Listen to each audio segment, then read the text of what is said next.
The Gateway brings you the day's news from the St. Louis region and across Missouri. It also includes stories from the Illinois side of the river and our Metro East reporter, Will Bauer. In Alton, in Belleville, in East St. Louis, in Edwardsville, in Cahokia Heights, at Scott Air Force Base, I'm Will Bauer. St. Louis Public Radio. Listen to reports from Will and all of our journalists weekdays on The Gateway, on the STLPR app, and wherever you get podcasts. Missouri just experienced a turbulent and at times tragic year, and we have two people who could shed more light on what it means for 2016. We have former House Speaker Steve Tilley and State Senator Jamilah Nasheed on a live edition of Politically Speaking. 9, 8, 7, 6, 5, 4, 3, 2, 1. I think that is fair to say. Hands to kiss and babies to shake. But I think my record speaks for itself. That's a really good question. Hello and welcome to the Politically Speaking podcast. I'm your host, Jason Rosenbaum, a reporter with St. Louis Public Radio. What you are about to hear is a live edition of Politically Speaking. Well, technically all of our podcasts are live, but we did this in front of a live audience at St. Louis Public Radio headquarters. And we brought in two of our favorite guests, State Senator Jamilah Nasheed, a Democrat from St. Louis, and former House Speaker Steve Tilley, a Republican originally from Perryville. We brought them in because we thought they would bring great perspective on what happened in 2015 and what to expect from a very consequential 2016. I started off by asking whether the people in Missouri politics had learned certain lessons from former Auditor Tom Schweik's suicide, or whether they've forgotten about it with the passage of time. Here's what Tilley had to say about that. Well, I think the final chapters, Jason, is left to be written. I mean, I think, you get somebody like Senator Parsons who gave what I would consider the best Senate speech I've ever heard right after Tom Schweik's death. And he's basically based his entire campaign for lieutenant governor.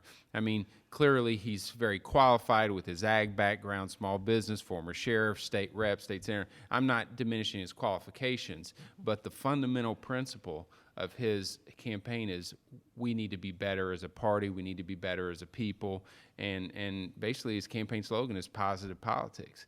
And if you see in November of 2016 that Mike Parsons is our lieutenant governor, it could be a trend that we move towards. I think negative campaigns work right now, but the public, the people, can determine whether it works or not. And so my hope is that, listen, politics is a combat sport, and I think it's very reasonable to say you're for this, I'm for this.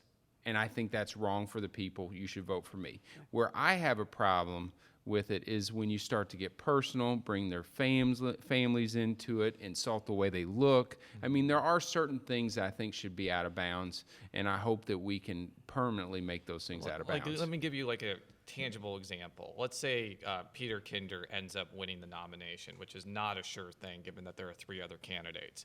I could see in an alternate universe where the entire campaign is a referendum on right to work, where Koster is against right to work and, Kinder is for it, and that's what the campaign is about. But in reality, given that there are so many third parties and national gubernatorial groups that are going to get involved, it's going to get nasty and personal, and it may not be about the issue. Well, and I think when you see that happen, the cynical people, because of that, they decide to stay home. And that's why you have a low voter turnout in the state of Missouri, because people are really tired of the negativity. Well, people say that, but I mean, I'm not defending negativity, but I kind of agree with Speaker Tilley. It works. And in some ways, people pay more attention when some things are, like there's negative attacks, at least the public. I mean, what's going on in the presidential contest? I mean, Trump's getting a lot of traction just because of some of the things he's saying. Whether or not someone agrees or disagrees, they are paying attention. And I think that I could see that some of that's, as always, been a factor in state and local politics as well. I mean, Schweik's case was very complicated. I think the various complicated factors, some of which were personal, that may have contributed to a suicide, probably also have caused, some different reactions on the long term. But I think that while people are paying attention to trying to be more civil, you look what's going on between Bruner and Greitens, who are the two of the Republican candidates. Bruner puts out a thing today, smacking Greitens some more. So I think, I'm not sure. I think part of it, people want to get better, but part of it, they figure the way they attract attention is by But then attacking. I think the people then look at it all, and they hear it all, and they say, well, why go out to vote? I mean, if the guy that's been attacked is so negative, I'm not going to support him. And so I think that because of that, you have a very, very low turnout as a result of the negativity.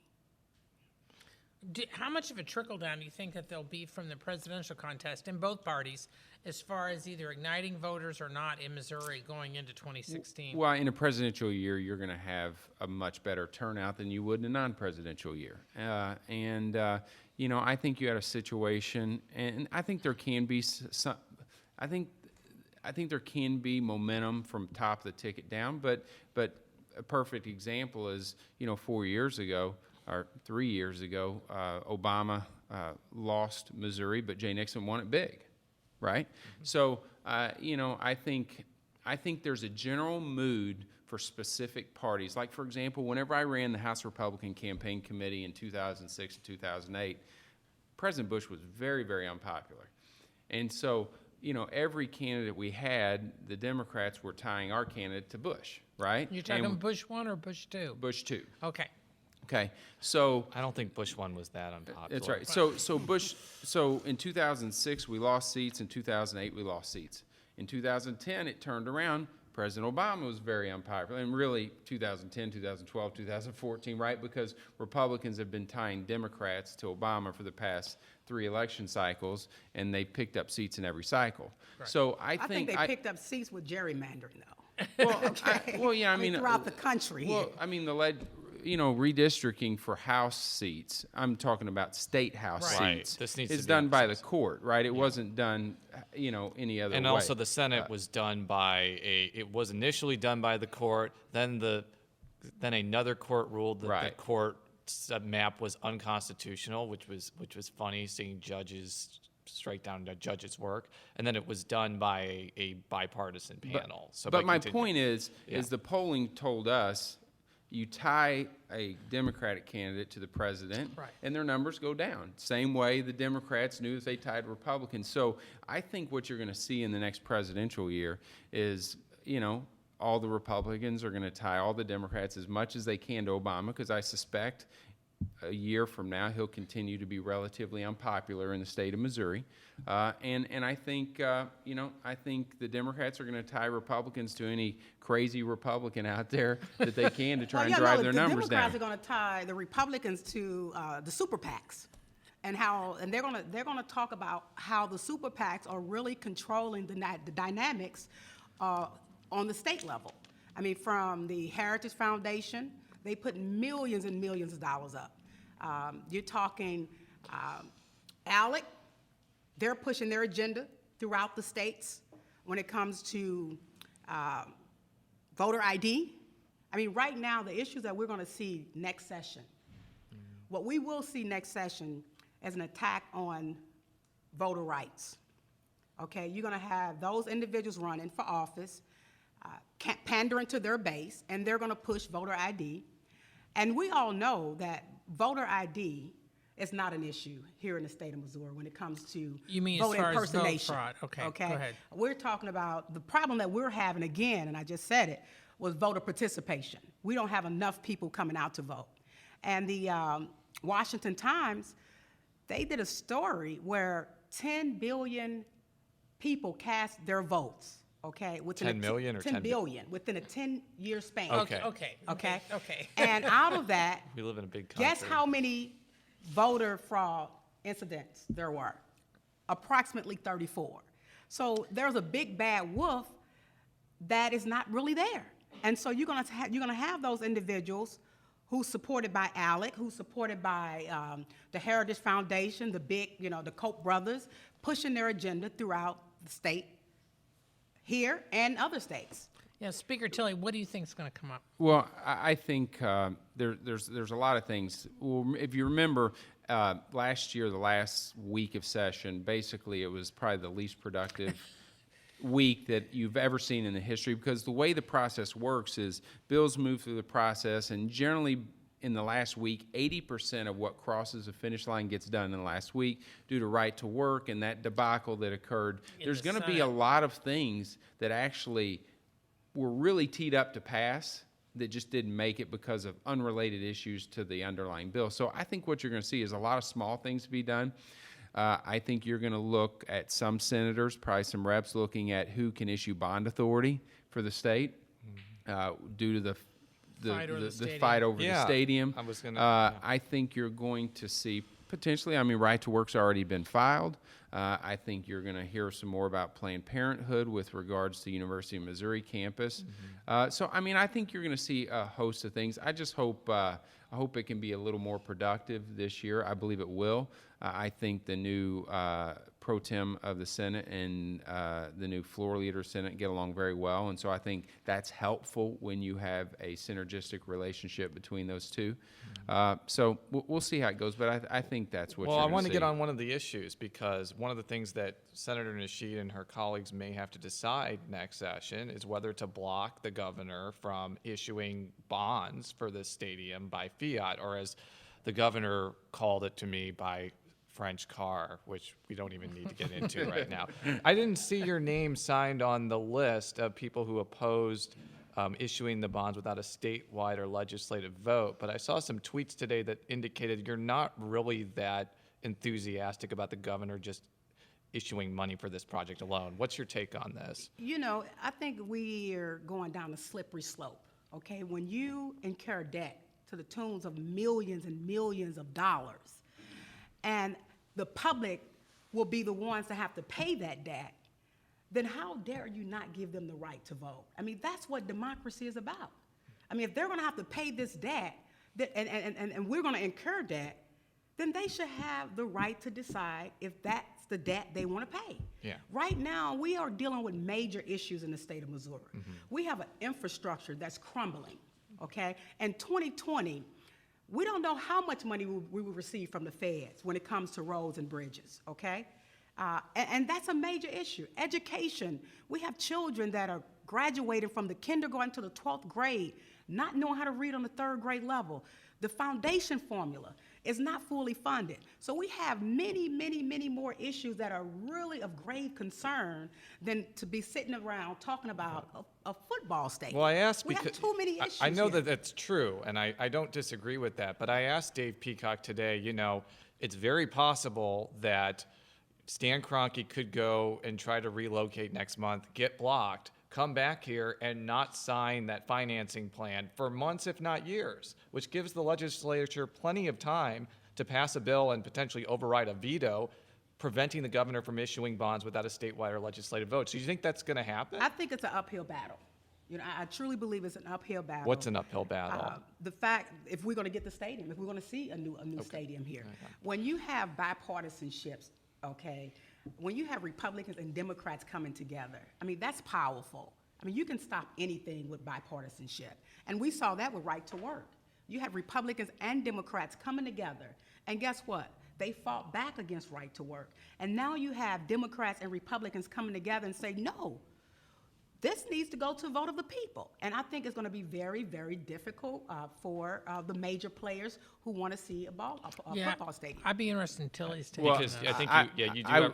I mean, I would just tell you, when the Democratic senator from the city says what she just said, I think that shows you the difficulty that the governors have. And, you know, Dave Peacock is a friend, and I admire, I mean, these guys are donating their time and effort because they love the city, okay? No other reason. They love the city, and they want to see the city do well. And I think that's where Governor Nixon's coming from as well. My problem is, fundamentally, you've got a guy that's worth $7 billion, and he needs a couple $100 million from the state. I mean, I don't know. There's a little bit of problem. You know, if you got $7 billion, why don't you just throw in the $200 million? You'll never even miss it. Yeah. You know.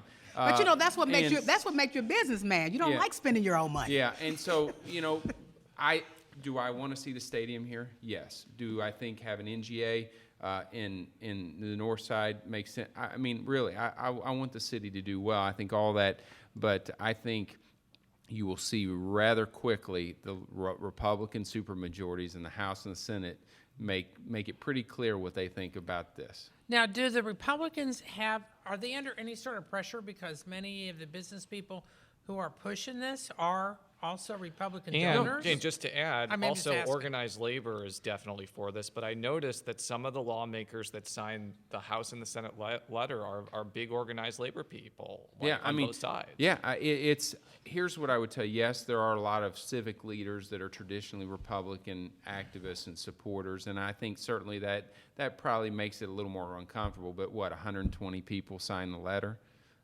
Right In the House. In the House, So Yeah. I mean, I think it's. I want to see it. Love to see it. I'd like to see the deal be able to be done, but I think it's got an uphill battle. What's the behind-the-scenes talk on this? Again, about since I you mean, got I don't Republican think donors who are pushing. I don't think there's a lot of behind-the-scenes talk. I think Okay. it's pretty clear Republicans just don't like it, and from what I'm hearing, there's some Democrats that don't like it as well. And so, listen, if you guys remember, I don't know, what was it, 12, 13 years back when the Cardinals were thinking about leaving or moving it to a different, there was some advocates for public funding. That wasn't popular then, okay? Certainly not in outstate. So I just think, I think this is going to be an issue, and I think it's probably going to reverberate as an issue in the governor's race as well. Well, I want to shift. In what way? Well, I mean, I think when you look at with the whole public funding of stadiums as an issue right now, all you have to do is look back 12 years and figure out, were there any politicians back there that are running statewide that were actively supporting public funding for stadiums? Yeah, and so I like think the Bush thing. Yeah, and so I think it kind of brings that to the forefront. I think there's a more practical reason why it might affect the governor's race. If my scenario that I described earlier comes to pass and Stan Kroenke gets blocked and doesn't sign onto the stadium right away, but signs onto it in 2017 or beyond, it'll be up to the next governor to decide whether he wants to execute the deal, he or she, if Catherine Hanaway wins. But I do want to shift gears to maybe a more weighty set of issues for both of our guests and for all of them. And Joe Mannies just opened up another can of Diet Coke. So we're I think 2 or 3 months removed from the Ferguson Commission report coming out. I went to the final Ferguson Commission meeting, I think on Monday, where Starsky Wilson, the co-chairman, made a very powerful address and appeal to the leaders of this state. And to summarize, he basically said it's no longer enough to just ask for people's votes in St. Louis and the St. Louis region. You have to commit to actually making change and bringing together a region divided by race, by class, and by social divides as well. I'm just curious for all the people at this table, do you think that legislators, the next statewide officials, have the fortitude to answer Reverend Wilson's call? I think they should, okay? What we saw after the Michael Brown incident, I mean, it really tore this community apart. I mean, the polarization was at its all-time high. And as leaders, we have the opportunity to make, substantive change. We can make some changes when it comes to body cameras. Body camera, that's a simple piece of legislation. I mean, yes, we talk about the funding and how we get that done, but there have been other states that are doing it, and they're doing it right. Body cameras not only protect the community, it protects law enforcement. I mean, body cameras don't lie. And so I think that what we need to do is begin to look at those issues. We need to look at the issue with the deadly force, okay? And right now, the deadly force statute here in the state of Missouri is not in alignment with the Tennessee versus Gardner. Why not align our statute with the Supreme Court ruling? I mean, those are easy wins. And I think that it would change the dynamics when it comes to what we're seeing with the protests throughout not just the state of Missouri, but throughout the country. People are ready for change, and it's going to play out in the 2016 election. But do you think, either of you think that the General Assembly is even going to take up this session? I didn't see a lot of enthusiasm on the Ferguson issue last year. I mean, I don't Other know. than I the don't, courts part. Yeah. Now, I will tell you, I think that was a really significant change that Senator Schmidt that resulted, I think, from that issue. But actually, and you mentioned it from a political standpoint, I think it creates a really good opportunity for Republicans. Because I think traditionally, statistically, if you look out in the minority community, they probably vote 85, 90% with the Democrat. But there's a lot of things, I know Jamilah supports this, but there's a lot of things, whether it be school choice and on social issues, that I think Republicans are really in line with the minority community. And I think the entrepreneurship idea, some of the value issues, some of the school choice issues, which I think the fundamental problem in a lot of these areas is kids aren't getting a quality education. If you have a kid that's got a quality education, they go off to college, they get a good job, and they take care of themselves, and things are better for them and their family. So I actually think from a political standpoint, Republicans have an opportunity to go in and say, you know what, instead of just doing what you've always done, listen to me, here's what I think, and make your decision based on the issues, not necessarily what party I'm from. Which I think Peter Kinder actually has really done a good job. But I was, and I'm sorry to interrupt before, but you're right. Lieutenant Governor Kinder has put a lot of sweat equity into campaigning in St. Louis and Kansas City for years, and I think that there were at times in the last 16 months, he attended Michael Brown's funeral, he was in Ferguson, he talked about education as well. But then I kind of hear him and other Republicans talking about like law and order and, that type of messaging. And frankly, I think Chris Koster is going to develop a pretty similar message too, because if you look at all of his commercials and messaging over the years, he's been kind of a law and order guy too. So. Yeah, but Jason, I don't think they're mutually exclusive. They're not why not? Well, because I think you can be someone that stands behind law enforcement and wants to make sure that they're treated fairly, but at the same time have a message that reaches out to the minority community. Mm-hmm. Listen, those kids they don't grow up, I don't think, just wanting to be in trouble all the time. Listen, they need an opportunity to get a good education, get a good job to make something of themselves. Right. That's why what we need to see next session is a minimum wage increase. What we need to see is ban the box. But even though those things are not, you don't believe that they may have a chance. Those are the true things that needs to happen in order to see true change.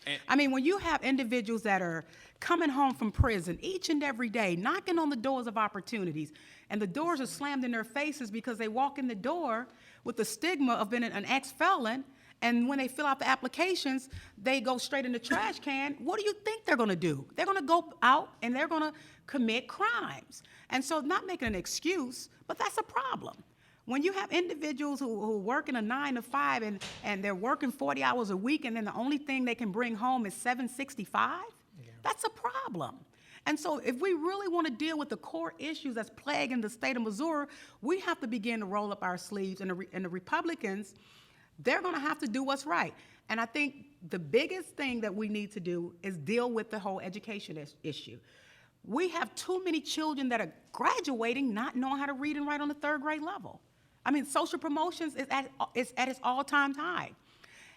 That's what Black Lives Matter should be protesting, education and the quality of education. Well, I agree with her, and I disagree with her. Okay, go ahead. That's okay. I disagree with her on the minimum wage. I think as a general rule, people will be paid their worth. Okay, as an employer, small business owner, I'm not gonna pay. I don't pay minimum wage because I want the best employee I can get, and you let the free market decide. I'm not a big fan of raising the minimum wage. And two, you raise the minimum wage when you go to McDonald's, you go to the grocery store.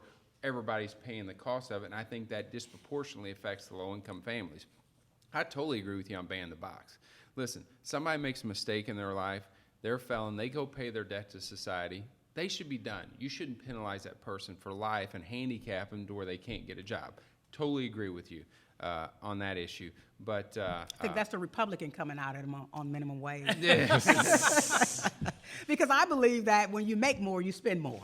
Yeah. And then you have to pay sales tax. And then it's just a revolving cycle of monies being circulated. Well, will that issue even get any discussion? Listen, the supermajority of Republicans are not going to raise the minimum wage. But, But I mean, but, we'll a, even but a ballot discuss it. initiative Just might. ask. Well, no, I think that's where you're going to see it. that- I think, when the city decided to do what they did, okay, I think this basically leads towards a path for a statewide ballot initiative, and I'll cede my point to the senator that if you put it on the ballot, it'll probably pass. Okay. Oh, it will. Yeah, I believe, Absolutely. but I don't think that necessarily makes good public policy. I think I it'll think it pass. makes great public But policy. who would pay for it? I mean, just so our listeners know, I mean, it can take at least $1 million to collect the signatures needed to get something on the ballot, which is what the marijuana people are looking at. Right, and I think you'll see out-of-state interests come in, and they'll spend whatever it takes. On the minimum wage, On the even? minimum wage, yep. Yeah, I don't think I would get away without asking this question since the Board of Trustees chairman from Belnor is looking at me right now. He's part of a lawsuit that is actually challenging Senate Bill 5 right now. And there are a couple of things that they're challenging, but one of the things is the fact that St. Louis County is 12.5% of traffic buying revenue in their budget, and the rest of the state is 20%. As someone who voted for Senate Bill 5, do you think that the legislature may have to address evening out that dual standard if that lawsuit is successful? I don't think so. I think that the debt prison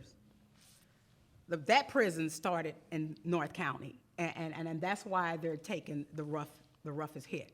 I think that when you have young men and women who's driving along Natural Bridge, and the law enforcement community truly believes that the only way they can sustain their budget is on the backs of poor people, I have no sympathy for them. I have no sympathy for any of those municipalities, because for too long you had too many young black folk going to prison for debt that they couldn't pay. And I think it was the right thing to do. And again, if you have to sustain your budget on the backs of poor people by pulling them over, then I don't think you need to be in existence. Got any predictions on how many of those municipalities might end up having to fold? Because if they don't, there's been some predictions that within 5 years there'll be some, at least, mergers. Consolidations, and many of the officials. Well, what's wrong with that? No, I'm not saying there isn't. I'm just asking because many of the officials of these communities who are doing the lawsuit are also African Americans. So it's kind of an interesting. And many of the young folks, majority of the young folks who were in prison simply because they couldn't pay a fine, they were all African Americans. And this was a So point. who do we care about more? So does this cause a split among? Because a lot of these people on both sides then of that issue are Democrats. Does that create is that creating some tension or not? I don't think so. I think that when you go talk to the common people on the street, they are going to say that was the right thing to do, okay? You cannot create debt prisons. I mean, when you driving down the street and you have those traffic stops, what do you call those, where you go through and you have to stop and they ask you if you have your license or, I think the that's registration. derisively called a speed trap. Speed traps. I mean, that's how they sustain their budget. And I'm on not the speed accusing trap. any cities of being speed traps, though some others might. The question, though, that I have, and it was brought up by Brendan Roediger of St. Louis University, who I think was generally in favor of most things in Senate Bill 5, but this is a point that has gnawed on me for a while, is that because it's going by percentage of revenue and not amount, you have cities that basically get the same amount of money from tickets that are about the same size and have about the same people. But since some communities in North County are poorer and have a less diversified tax base, they're going to be penalized more under Senate Bill 5 than a richer city. For the example that Brendan Roediger gave was Berkeley and Richmond Heights. Is that a concern that some of the wealthier cities that are also potentially ticketing a lot of people, white and black, unnecessarily, or getting off the hook? I think a lot of those individuals that they ticket are African Americans. I think racial profile is at its all-time high here in the state of Missouri.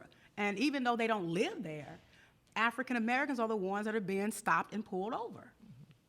So I get. Well, I got a ticket in Wildwood, so I don't know, and that's a wealthy area, and I think the rub, and I probably deserved it, but I think the rub here is, pull up news clippings and articles for the St. Louis region on crime for the past 12 months. Pretty bad, right? People are getting murdered. You know, crime. We've got a That's problem. because We've Republicans got a are letting problem. too many guns come in. Now, come on, Jamilah. I disagree with you on that one. But criminals don't care about gun laws. Okay, they're gonna. Yeah, but they steal them though. Yeah. Now you can have them in a car. What I would tell you is, I think the rub for the common person out there is when you hear about all the crime that's going on. Why are we spending so much effort and time on somebody who runs a stoplight, somebody who's going 77 and a 70? You know what I mean? I just think I think as a general rule, the public says, wait, why don't you spend time making sure you stop criminals versus harassing citizens who might be going a little too fast? And I think that's the underlying feeling. And I don't think it necessarily just occurs here. I mean, I think I live, I'm from Perryville, Missouri, and sometimes we have those same discussions. Why are you doing this when you can be doing something else? When you talk about gun crimes, I truly believe that the result of what we're seeing in the city of St. Louis is a direct correlation to Amendment 5. Right now, Amendment 5 basically allows for nonviolent offenders to carry guns. And many of those young folks who know that if you're at the ballpark stadium and they see an NRA tag on the back, 9 times out of 10, there's a gun inside. And they are breaking into those cars and they're taking those guns. And I do believe that, and that's why I filed a bill this year, because I believe that we need to register lost and stolen guns. Right now, if you pull someone over and a person has a gun in a car, you can't take that gun, but you can that gun can then be registered, and you can look and see if that gun was stolen, and then now you have a crime that you can solve and a gun that you can get off the street. Well, I got to ask this question, even though it might be an uncomfortable one, since you're also a Democrat. Your likely gubernatorial nominee, Chris Koster, was endorsed by the NRA last cycle. He was recently on This Week in Missouri Politics, the Missouri Times show, and basically bragged about how he was endorsed by the NRA. And beyond just the rhetoric of that, it kind of signals to me that regardless of who's elected governor, neither the Democrat or the Republican is going to be very favorable to gun control laws. And that's the problem we have in America. I mean, people are afraid to stand up against the NRA. And as a result of that, you get mass shootings, okay? Because no one is willing, ready, and able to bring about true gun control. Yeah. And gun reform. Except, and that's just unfortunate. It's really unfortunate. And this is just one area where the senator and I agreeably disagree. I mean, you had the mass shooting out in California, pretty significant gun control laws out in California. Listen, I do not believe gun control works. I do not. I think law-abiding citizens will follow the law and criminals will not follow the law. If you're going to go out and shoot somebody in the head and kill them, why are you worried about where you got the gun or how you got it or breaking a gun law? You're not going to. And I will tell you that a lot of my family have carry and conceal, and they feel far more safe and more comfortable going to places and doing things, being able to protect themselves. And it's also protected by the United States Constitution, which I think actually means something. So, this is where we disagree, but this is a great, I hope the election in 2016 for our statewide is based off gun control. Because I believe the average common sense Missourian will fall down with conservatives on that issue. Now, will that, okay, the statewide, even like, as Jason said, you got Koster, who basically, NRA guy, probably pretty Democratic good gun nominee. record. Yeah, so, but then you've got on the national, former Senator Hillary Clinton, who may very well be the Democratic nominee, is calling for some gun restrictions. Regardless of whether one agrees or not, will that, if she's the nominee, will that have a trickle-down effect in Missouri if she's pushing for gun control and the Republican, whoever it is, doesn't? Those are issues that do have trickle-down. I think there's a few issues, whether it be life, guns, taxes, that have some significant trickle-down effect. And I think if the debate is over that issue, I think that's a winning issue for Republicans, at least in some of the targeted states like Florida, Virginia, Ohio, Missouri. I think that's a good discussion. I welcome that discussion. But Senator Nasheed, and it's not just Koster who's doing it, and we could talk about Koster's political record probably for a whole show, but I've noticed in competitive state Senate races, where I'm talking about an R versus a D in rural area, the Democratic nominee in the last 2 or 3 cycles has always tried to out-Republican the Republican on things like gun control, abortion, and whatnot. And coincidentally, those candidates have lost. Like Jeff Florida got destroyed in his election. Jefferson County. And, there were other examples as well. Do you think given what he said, is that just the reality of what they have to do, or is it a bad strategy? I think it's a bad strategy. We have too many guns on the street. And if we start regulating guns, you would not have to worry about individuals having access to AK-47s with a mental problem going and shooting up the place. If we're regulating bullets, you wouldn't have that problem that we're seeing throughout the country each and every day with mass murders, mass shootings.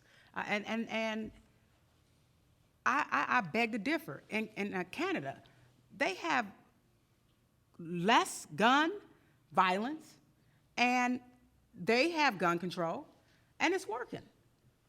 Well, okay, I want to shift just a little bit, because this issue, there's strong feelings both sides, but frankly, I don't think the General Assembly is going to deal with it.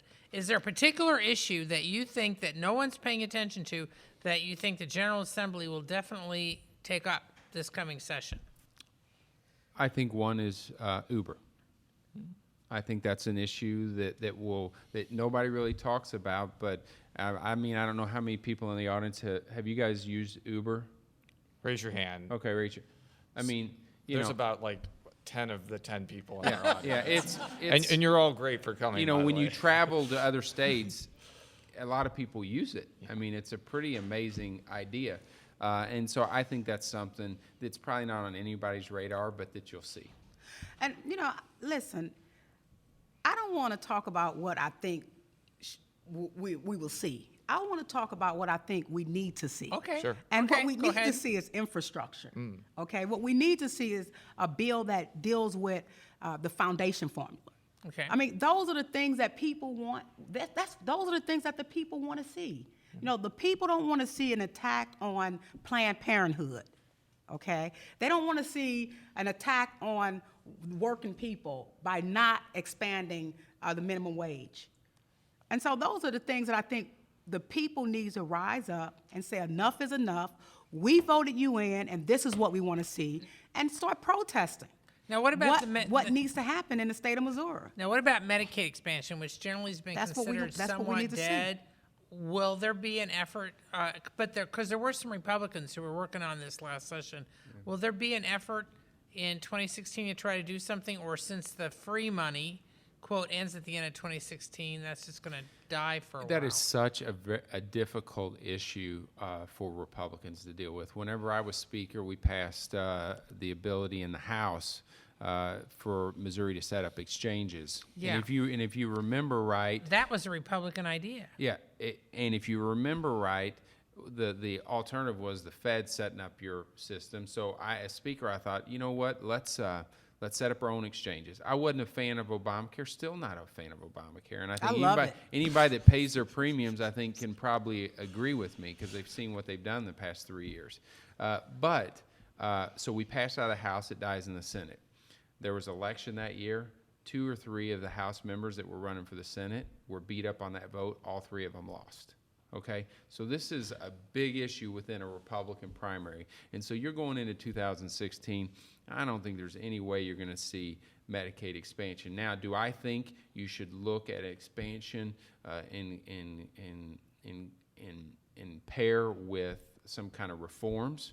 Yeah, because the reality is our Medicaid system is broke. If Steve Tilley doesn't want to work, so I don't have a job, and I make less than 25, I can get all my health care paid for. But if Steve Tilley is a guy that works and trying to make a living but still living in poverty, I don't have any help. I don't get Medicaid. I think that system is not necessarily a fair system. So does it need to be overhauled? Yes. Does it need to be looked at? Yes. I just don't think it'll be done this year. Now, does the fact that you've got some rural hospitals that are cutting back or even closing going to affect things or not? It'll make things a little tougher, but it won't change the I mean, outcome. the Republican Party, they just don't care about poor people. That's just the bottom line. Many of them, not my good friend Tilley, he cares about poor people. Well, but many of the Republicans, who's controlling this state, they don't care about the poor. And we're seeing it, and you're hearing it tonight, that they will allow 200-some thousand people to be without health care. Not just black folks, but white folks as well. So I just can't wait till that time come when the Democrats just totally take control so we can do this thing right. Yeah, but will that ever happen? Well, yeah, Why are you so cynical tonight? And Senator, they're going in the wrong direction. Okay, whenever I was majority leader, there was 88 Republicans and 89 Republicans in the House. Now there's 116, 117. Yeah. Right. So we will get there. I guarantee you that. We will get there. Is part of the okay? So you were elected in 2004. So you voted in 2005 on the Medicaid cuts. I would imagine because and the reason what I was going to ask was I think there's still a remnant of people, especially in the Senate, who voted for that and feel like it was the right call and they don't want to reverse course on it. Is it? It was the right call. I mean, for what we were dealing with, it was absolutely the right call. We had a situation where the Medicaid budget was growing so fast that if you didn't address it, there's going to be no new money for public transportation. There's no new money for public education. There's no new money for public safety. It was a crisis. So we did what we had, and the voters did not want to raise taxes to fund it. So we did what we had to do and made the cuts. I think when you look at Governor Blunt's 4 years as governor, whether it be the foundation formula, whether it be workers' comp, whether it be tort reform, whether it be Medicaid changes, I think he certainly was a good leader, and I think we did the right thing. And we still don't have money for education, even after that. Yeah, and we'd have a lot less. We still don't have money for infrastructure. Now, they did make this effort in 2009 to expand it, and the hospitals are going to pay the difference. Well, it didn't get anywhere either. I mean, so did it become somewhat ideological at some point where there are some conservatives who just adamantly believe that the government shouldn't have such a large role in health care. Did that play into some of that? I think it's a philosophical, ideological thing. Yeah, I certainly do. Yeah. I think we should listen to the experts. When you have hospitals basically telling us that we cannot stay open if we don't do this. I mean, they know their field. And so we're not listening to the people that really knows what is happening when it comes to the health industry. And that's because you have Republicans who think that they know everything. Well, on that note, and I'm sure that there are some Republicans who know quite a bit, we're going to take this opportunity to let our audience ask a couple of questions. So come on up. Yeah, but raise your hand so we know, and then we want you to identify yourself so people know who's asking questions. So is anybody interested? And you're welcome to come up to the mic here and ask your question. I'll ask a question. Go ahead, and identify yourself for our listeners. Sure. Kevin Buchek, I'm the mayor of Belnor. I want to talk a little bit about race in Missouri. What are we going to do in Jeff City this year and in years to come to deal with the racial disparities in our state, especially in response to Ferguson and what happened in Columbia? And people have said SB 5 is a response to Ferguson. It really doesn't deal with racial disparities in education, healthcare, and opportunities. Well, I'll address it first. I would love to get to a society where you're not judged by your race. I still think certain people do it, and I think that's unfortunate. But when you look at what I mentioned earlier, I think the biggest thing that we can do is make sure that the minority kids in the city of St. Louis get the same quality education as the affluent kids in Wildwood. And I think part of that deals with when you've got failing schools. When you've got a failing school, a mom that's got a kid in a failing school doesn't want to hear, well, you know what, I think we can get it fixed if we bring in new teachers. And that mother wants a solution right now. And so I think when you've got schools that have failed, repeatedly fail year after year, I think school choice is a reasonable option. I think that is something that I think I believe an education can reduce the racial disparity that occurs. And I think that's what we should focus on. And I too agree. I do believe that, we can deal with the racial disparities by way of education. But I don't think school choice is the answer. I think that the Republicans are in control right now. If they really care about the disparity when it comes to quality education, then they would fund the foundation formula. But I don't think they care about poor black kids being educated. Now, just so our listeners understand, the foundation formula is the basic state funding program. For education. Correct. Okay. But and isn't the you issue, have though, that children. there's just not enough money to fund it right now? I mean, but you can find money for everything else. But Okay, why can't you find monies for What I mean by quality that, education? what I mean by that is, yes, hypothetically that's true, but after the recession, like revenues went down by such a sharp amount Yeah, but that then might they have been the still reason. approved But tax you're We right. still give tax credits Yeah.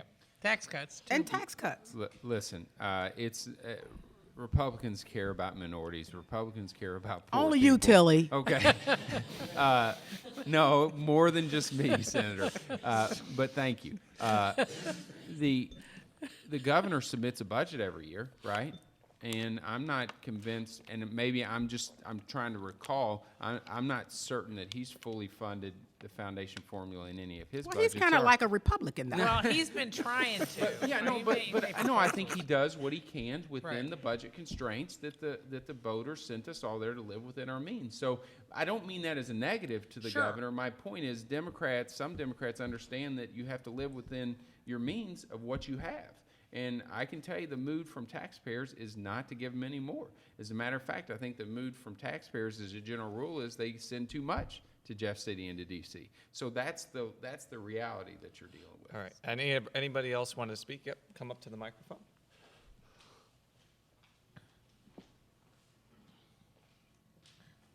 Hi, my name's Jackie, and I'm And curious. where are you from, just so, in general? I'm from St. Louis. I live in the city. Okay. And I was curious what your ideas are on a funding package for transportation and public transit, and how you think that should be addressed in the next session. That's a great It's- question. go ahead. No, go ahead. Okay. Full disclosure, I represent Fred Weber, which at one point in time used to build roads, but since there's no money, they don't build a lot of roads anymore. But I think whenever businesses want to come to Missouri or grow, I think they look at trained workforce, healthcare, education, and infrastructure, okay? And we've got a structural problem that we've been funding our transportation system through a gas tax. Now, 20-something years ago, the gas tax is the same as it is right now. And it's just more expensive to maintain roads. And so I think there's a lot of unique proposals. Senator Liba had a proposal last year, a gas tax increase. I think it was also include some kind of small sales tax increase. There was a sales tax on the ballot that resoundingly lost.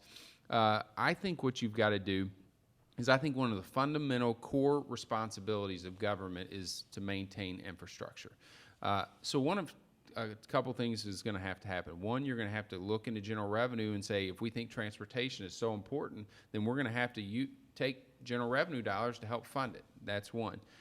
Two, I think you have to have a serious discussion on the gas tax and a serious discussion on toll roads. I don't know if you've ever traveled to a state like Florida, which has toll roads, but the roads are fantastic, and the people that use those roads pay for them. More of a user system. So I think there's a lot of different ideas. There's no easy solution.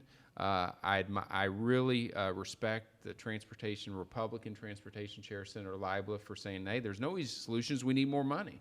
And this is where you're going to get it. But I think those are the ideas. And I hope, and Senator Nasheed's mentioned it several times tonight, how important that is. I hope it's something important enough that they can sit down and not worry about, well, I get beaten in an election if I vote for a tax increase or not, and come up with a solution. But Senator. it's a great question. Yeah, great question. I concur with you wholeheartedly. I think that we need to begin to look at the gas tax. Right now, as you all know, we have individuals that are coming in and out of state, by way of trucks, and they're importing and exporting. And our roads are just not where they need to be in order to sustain the infrastructure. And so if we're going to do anything this year, I think that should be the number one piece of legislation that we pass to deal with the roads and the bridges here in the state of Missouri. I would wholeheartedly support it. Now, I know some have been saying, well, we need to increase the gas tax because we're among the lowest in the country. But does that, even though that's the case, are there some legislators, particularly Republicans, who just feel like, well, if we're doing that, we're still increasing taxes? Or are some, like the governor's been saying it's really a user fee and they need to change it? I'm just curious in your take on that. That's the structural problem is, Republicans, as a general rule, will look at as, just a tax increase. But what's the alternative if they don't want to do that? That's what I would challenge my own party on. That if you think that's not a solution, but you understand that infrastructure is important, give me an alternative proposal. Just as and I think that's actually what Senator Leibel has basically said. Hey, if you don't like this idea, I'm open to other ideas. Right. Give me some. But I think that's why we should increase taxes for things of that sort, for roads, bridges, schools, highways. I think that's one reason taxes should be increased. Just as a rejoinder, though, because I think the questioner asked about public transportation, it's been my experience that the legislature typically doesn't provide a lot of state money for public transportation. And we provide money to Amtrak. Amtrak, I think there's small amounts of money. But, for example, I don't see a situation, or I don't envision a situation where they would allocate $300 million for a Metrolink expansion. In North St. Louis. You would have to go for the federal for that. Do you think that there's any way there can be a shift on that thinking, or is it just going to be basically road-centric? No, I think that would come from the advocates, those that are advocating for massive transit.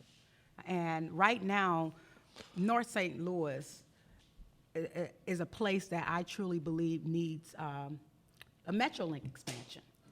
But the money is not there, and I think that it's only going to come by way of individuals like the young lady that just got up, and if she continue to agitate, advocate, and sometimes aggravate, then I think she can get it done.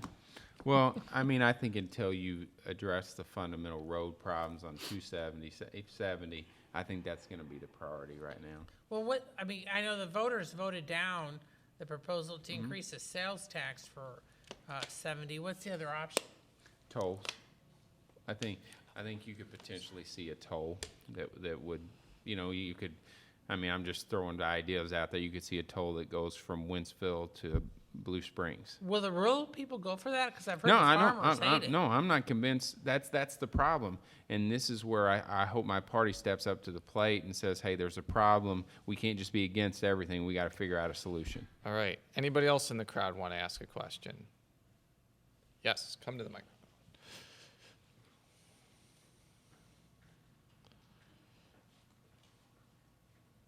Hi, my name is Tiffany. I live in Midtown. You talked a little bit before about low voter turnout and what might be causing that. When I have discussions with my friends, a lot of it seems to come down sometimes to exhaustion. We just get tired of feeling like you're bombarded with things all the time. And I'm wondering if you thought that maybe someone in Missouri might want to support something about shortening the campaign cycle. If we could maybe go a Canadian route, have it 6 months and be done, and then we could feel like people who were elected were actually doing their jobs as opposed to campaigning for them. Or the British route, which is 6 weeks. Love it. Yeah, that's an interesting question. I've always thought that like senators run on state senators run on a cycle of every 4 years, whereas the House members are running every 2 years. And literally from the day you're sworn in, you've almost had to start the campaign, because I know it seems like, but 2 years is not a lot of time to raise the money and do all the things that you need to do. But that's certainly an interesting idea. And I do think people do get, I agree with you, I think people get tired of it and just apathy, and I think the senator mentioned something, when it's really negative, you just drive turnout down, and I think that's probably the case too. I think if we spent more time on making it easier for people to vote versus making it harder for people to vote, then we would have a great turnout. People should be able to vote absentee. They should be able to vote 2 weeks or 3 Early weeks voting, in advance. yeah. Early voting. Yeah, I So I like think early that if we voting. make it easier for people, because people are busy. I mean, they don't want to have to get off work and run straight to the polls. But if you can make it easy where they can vote online, I don't know how we make that work and without having any voter fraud, as the Republicans may mention time and time again. But I think that we have to make voting we have to make it easier versus harder. I do want to ask one electoral question for you. You're running for re-election, I would imagine, unless you're making a shocking announcement that you're not running for re-election, right? Yeah, I'll be running for re-election. So, the last couple of elections for your Senate district have been pretty competitive in the primary.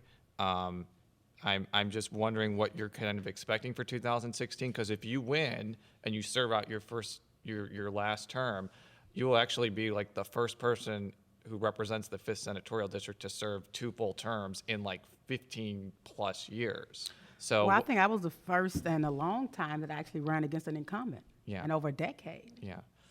In the 5th senatorial So district. do you think it'll be like that, or do you think you might have raised enough money or scared off opponents No, I by think now? that, when you have an opponent, it really keeps you on your feet.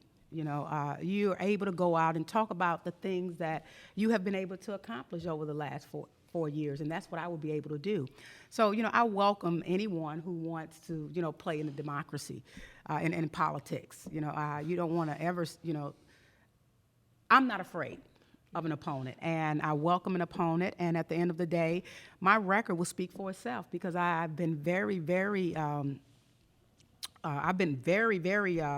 supportive when it comes to the constituency base and what their needs are and what they want out of a senator, And so I passed 5 pieces of legislation, the only Democrat this last session. I'm doing my job, and I think that at the end of the day, I can articulate that. I brought $5 million home this last session. And so I work extremely hard, and the people that follow politics, they know that. So. Yeah, I would just say, I'm a political junkie. I like being involved in campaigns, like all that. But will you run for office again yourself? No way. No way. No way. Breaking news. I miss too much stuff with my kids. I love being able to do stuff with my family now that I was never able to do in office. But whoever decides to run against the senator better pack their lunch, because they got a long day. Because what I will tell you... And that's a Republican talk. Yeah, what I will tell you, that disagrees with, as you can tell, on a whole host of things. Because, 1, she's honest. 2, she works her tail off. Go around the Senate district. She's everywhere. And 3, she's effective. Listen, she was able to navigate supermajorities in both chambers to get stuff done for her district. That takes a unique individual. And one more political question before we get our next questioner. There is going to be potentially a contested congressional primary between the congressman and Maria Chappelle-Nadal. Congressman Clay. I know that you have been supportive of Clay in the past, and I know that you and Chappelle-Nadal have kind of allied on a lot of issues recently. What do you kind of expect from that contest? No comment. I think that might be a good call. Our next questioner. Hi, John Saxton from the Chain of Rocks area in the city.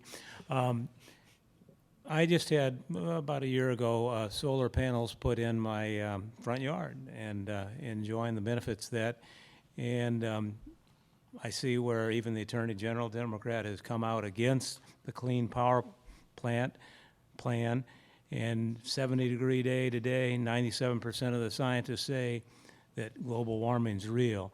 Why are we so resistant on this Clean Power Plan, and what can we do to motivate the state to start being more environmental, rather than fighting everything on the environmental side of things? Thank you. Well, I think there is, and I'm no way an expert on global warming. Don't want to be, but I certainly think there's differing opinions on whether it exists or not. Now, I do think renewable energy, whether it be solar, wind, I think those things are really, really great. I think what the Attorney General was trying to come across at is, if you've got a family on a fixed income, when your utility rates go up, it's tough. And I believe that they think the federal regs will raise utility rates. And if it doesn't matter if you're an Ameren, a KCP, now Empire, look at your utility rates over the past 5 years and ask yourself, has it been more than inflation at 3% or 4% a year?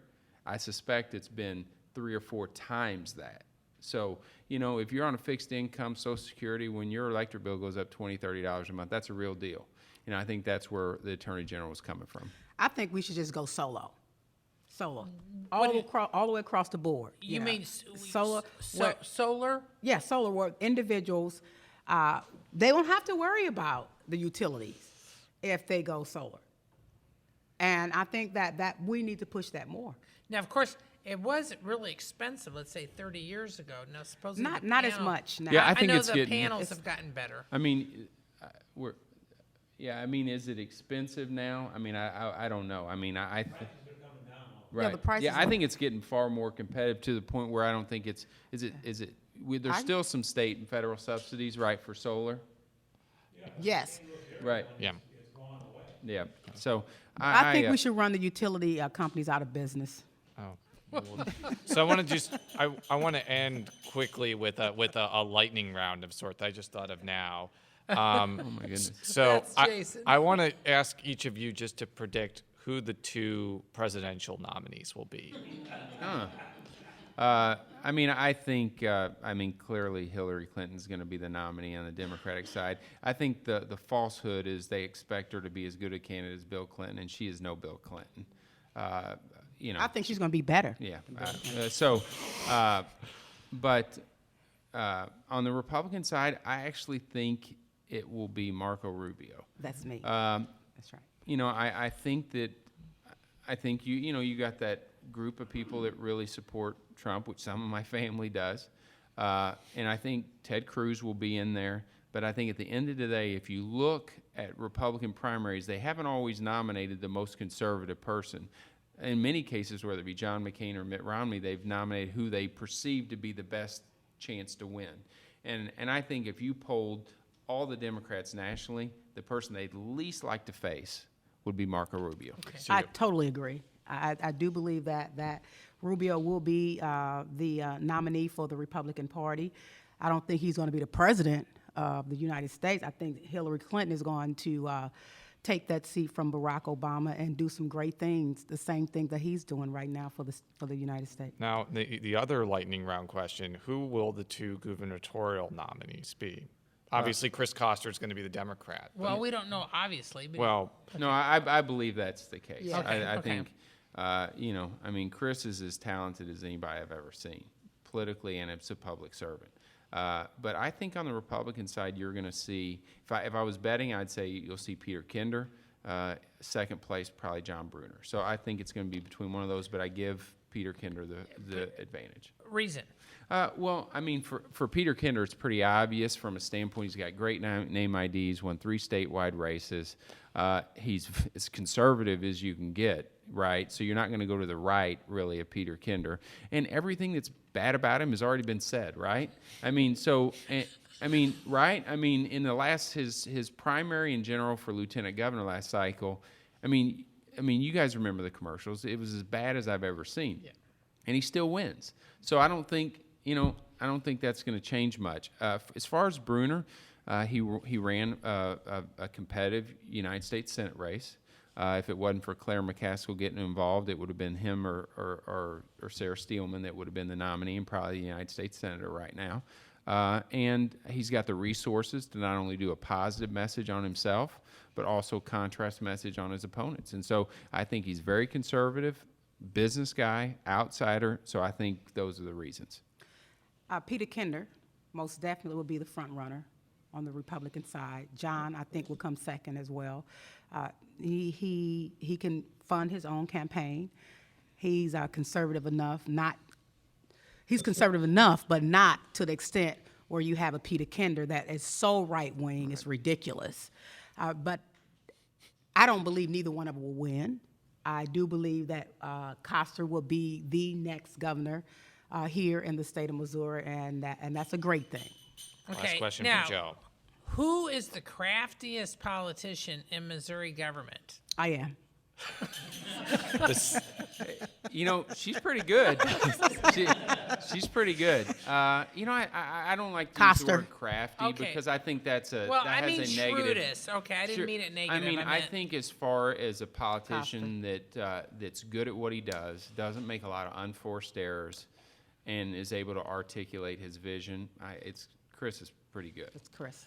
Well, if the Attorney General is listening right now, a Democrat and Republican have just praised him, so that's great. And so far, he is not. He's declined to be on the podcast. But Kinder is supposed to be on in a couple weeks. So And I will tell I you, think Chris is just, Costa's just saving the best for last. I think so too. I think he's going to come around, Absolutely. and I think he'll be the best guest we've ever had. But you've mentioned Chris. I didn't say necessarily I thought Chris was necessarily going to win. I think he's the favorite. But Peter Kinder is a proven vote getter, you know, and that guy works hard.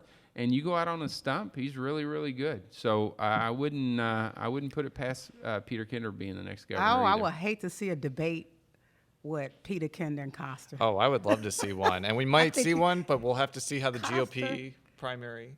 Costa will just slam him. Well, we will have to see if that actually comes to pass. But it is now 7:35. I want to thank both of our guests and our audience. Give yourselves a round of applause. Thanks for having me.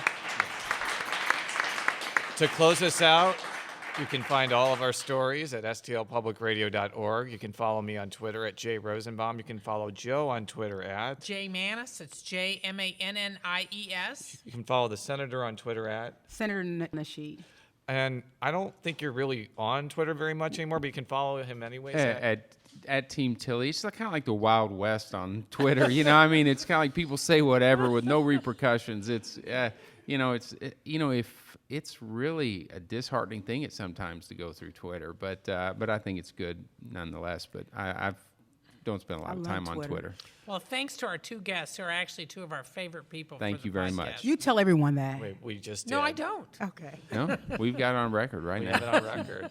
Until next week, so long.